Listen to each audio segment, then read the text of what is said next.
Hello everyone, আসসালামু আলাইকুম। আশা করি সবাই ভালো আছেন। যার পর নূপুরের বাসায় আজকে আমরা ৪ বান্ধবী এবং বাচ্চা-কাচ্চা নিয়ে হাজির হয়ে গেছি। ৪ বান্ধবী মিলে কেউ লুচি বেলছি, কেউ আগায়া দিচ্ছি, কেউ ভাজছি।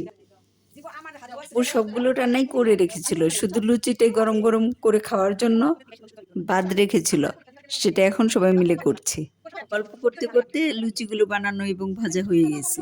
পূজার পর আমাদের বান্ধবী নূপুর আজকে পূজার সব আইটেমগুলোই আমাদেরকে খাওয়াবে।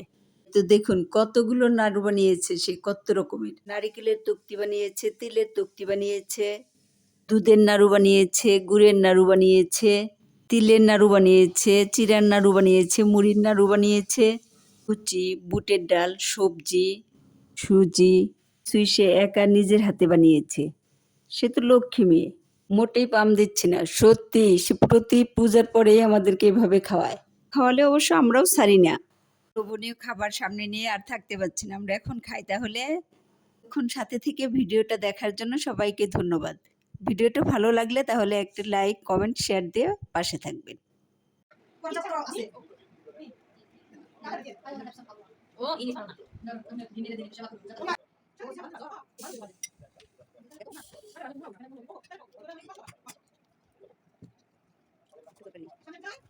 কিছু না আল্লাহ জানে।